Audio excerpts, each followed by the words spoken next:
Welcome back to another deep dive with us. You guys sent in J.R.R. Tolkien's lecture from 1936, Beowulf, the Monsters and the Critics. It's one of those pieces that I think even people who haven't read Beowulf might find interesting. Oh yeah, definitely. This isn't just like another interpretation of Beowulf. No, not at all. It's really about how we understand Beowulf, like how we even approach it. And I think Tolkien's perspective on this is, well, I mean, it's fascinating. It's Tolkien, right? Well, and he's coming at this as someone who really loved Beowulf. Yeah. He wanted people to appreciate it for what it is, as a work of art, a poem, not just as some kind of historical document or a puzzle to be solved. Right, right. And so to really get into this, like, what is the main thing Tolkien is trying to tell us about how critics have been dealing with Beowulf? I think his main point is that a lot of scholars, they get so focused on all the little details, the history, the language, the mythology, Yeah. that they kind of miss the forest for the trees. They're so busy analyzing the ingredients, they forget to taste the dish. Exactly, you've got it. And Tolkien actually uses a similar image. Oh, yeah. He talks about Beowulf like it's this field full of old stones. And those stones, they represent the poem itself.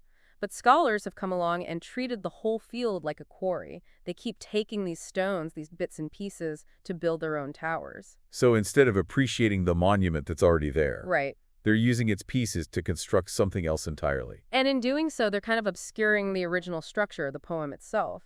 They miss the point of why the poet, built his tower in the first place. Which was, in Tolkien's view. To look out on the sea, so to speak, to gain a broader perspective, maybe even to offer some kind of profound insight into the human condition. But all the other towers, they kind of get in the way. They block the view. Exactly. And Tolkien is like, hey, can we just take a step back and appreciate the artistry of what's already here? Stop treating it like a mine. Right. Treat it like a monument. It makes me think of those old churches where people would go and chip off pieces for good luck, and eventually there's just not much left. Haha, yeah. So Tolkien then starts talking about all these different forces at play, right? These different disciplines that have sort of taken over the study of Beowulf. He does, and he personifies them. It's almost like this little drama playing out in the academic world. Oh yeah, like Beowulf itself. Exactly. He talks about how poesis, which is just the fancy word for poetry, Okay. she gets pushed aside by all these other figures, historia, philologia, mythologia. So basically history, language, mythology. All that, yep. And then you've got archaeology and leographia, too, for archaeology and folklore. They all come barging in, and poor poesis, she gets forgotten. Or just allowed it as an afterthought. Yeah, he says she's either totally forgotten, maybe let in through a side door, or in some cases just dismissed outright.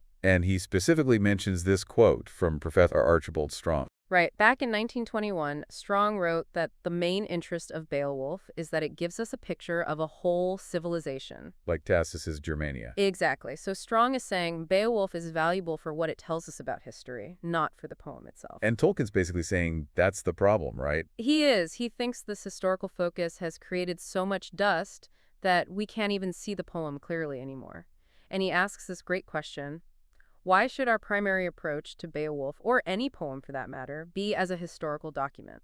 And I think his answer depends on how good the poem actually is. Yeah. If it's just dry historical facts strung together in verse. Yeah, then maybe focusing on the history makes sense. But Tolkien's whole point is Beowulf is so much more than that. It's good poetry. It is. And he says that's the really important thing about Beowulf. The passages of such power, that kind of artistry, it overshadows the historical content. So even those juicy historical facts like the date of King Hygelac or who he actually was. Yeah, Tolkien says they're secondary to the poem's poetic virtues.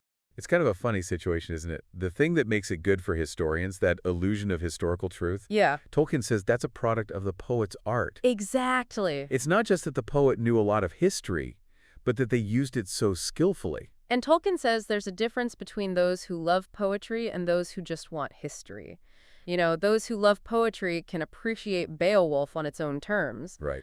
But those who just want history might get caught up in the glamour of poesis and miss the actual history they're looking for. They'll miss the facts because they're so focused on the artistry. Right, because it's all woven together so well.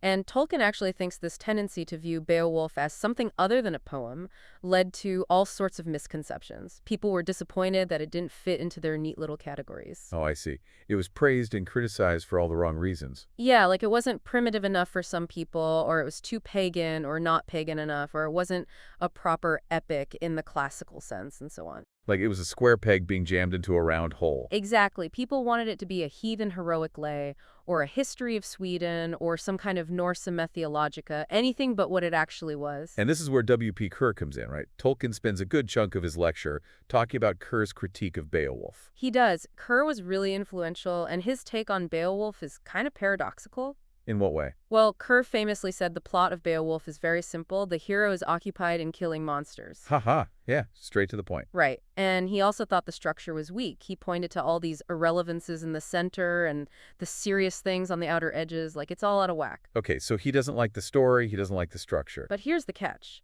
Kerr also acknowledged the poem's great beauty and dignity of style. Wait, hold on. So he's saying it's poorly written, but beautiful. Yeah, and that's the paradox Tolkien is trying to highlight. Like, how can this poem be considered so flawed, structurally unsound, and yet at the same time possess such undeniable artistic merit?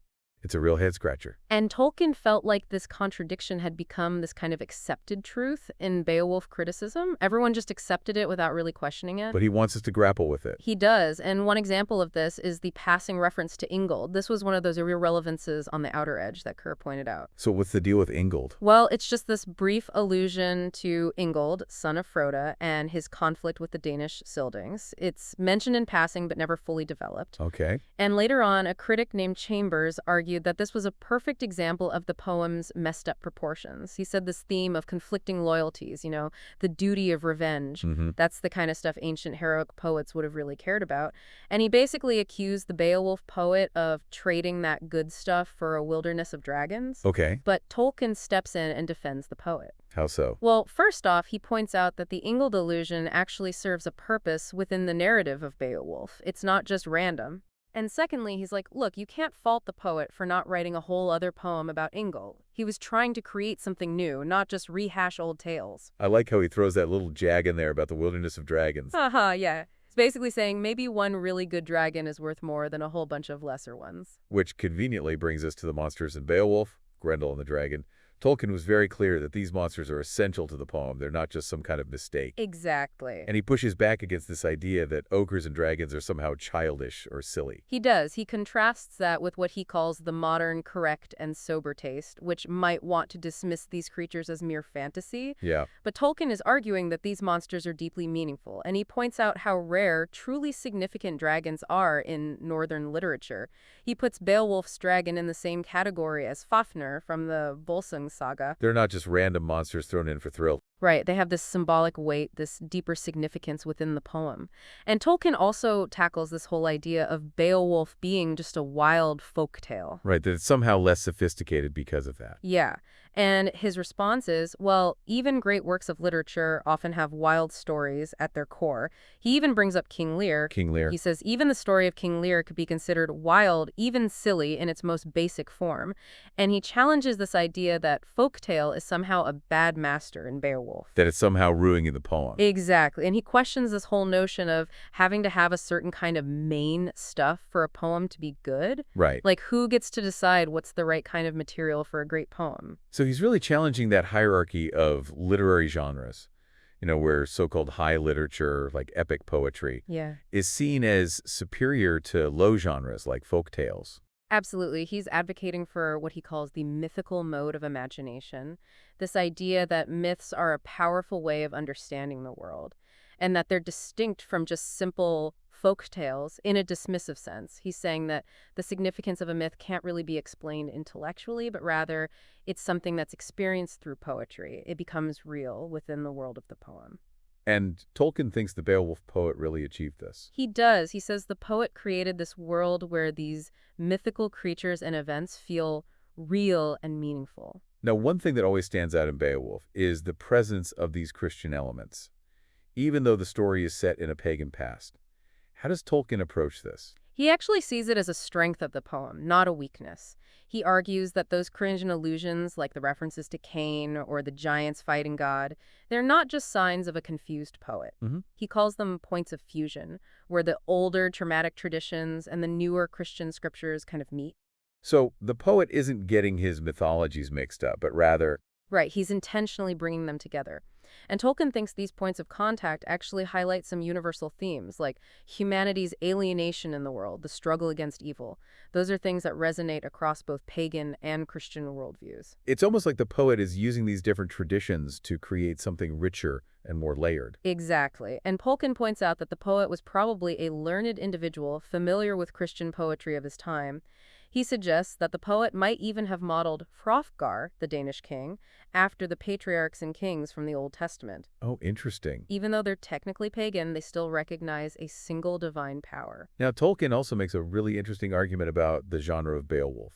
He says it's not really an epic in the traditional sense. This is one of his most thought-provoking points. He suggests that Beowulf is more like an elegy. An elegy, like a poem of mourning. Yeah. He describes it as a contrasted description of two moments in a great life, rising and setting, youth and age, first achievement, and final death. Huh. So the poem is structured around these two contrasting moments, these two halves of Beowulf's life. Exactly. He sees it as a balance in opposition of ends and beginnings. And Tolkien even compares the structure of Old English poetry to masonry, the art of building with stone. I see. Both are based on these principles of balance and contrast, and he says Beowulf is like a composition, not a tune. So it's more like a static structure, solid and enduring, rather than something that flows like a narrative. Which means the dragon at the end. It's not just another obstacle for Beowulf to overcome. Right. It's the perfect ending for this kind of elegiac poem. Like the dragon is the inevitable conclusion to Beowulf's life. Exactly. It's a creature of such weight, so symbolic, just like Grendel at the beginning was this primal, almost existential threat. Yeah. The dragon represents the ultimate inevitability of death. It's the final victory. And Tolkien thinks that by focusing on these inhuman adversaries, these monstrous figures, the poem actually achieves something greater than a purely human-centered story could. Like it transcends the specifics of any one historical period or conflict. Precisely. It becomes a meditation on human destiny, the struggle against the forces of darkness. It offers this really profound perspective on what it means to be human in a world surrounded by these cosmic forces.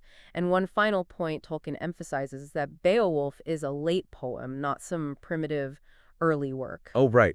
It's written at a time when the Anglo-Saxon world is already kind of fading. Exactly. And he says that this antiquarian nature actually adds to its power. There's this sense of sorrow for a lost past. He even calls it an echo of an echo. This awareness of time passing, of loss, contributes to the poem's solemnity and its lasting appeal. So ultimately, Tolkien is urging us to read Beowulf as a poem. First and foremost. To appreciate the artistry of it. And he's saying those monsters, that structure, they're not just accidents or leftovers from an earlier time. They're all part of the poem's meaning, part of what makes it so powerful and enduring. He wants us to stop treating it like a historical document or a linguistic puzzle. It's a work of art. Right, right. And he ends with that beautiful line about how the appeal of Beowulf will last until the dragon comes. It really makes you want to go back and read it with fresh eyes, doesn't it? To see it as Tolkien saw it. It does. It makes me wonder if maybe we miss out on so much by getting too caught up in the details. I think that's part of his message, to look beyond the academic analysis and find that emotional core, that artistry that makes Beowulf such a unique and enduring work. Well, that brings us to the end of this deep dive. A huge thank you to all of us for sending in this truly fascinating material. And we hope you'll join us next time for another deep dive. Until then.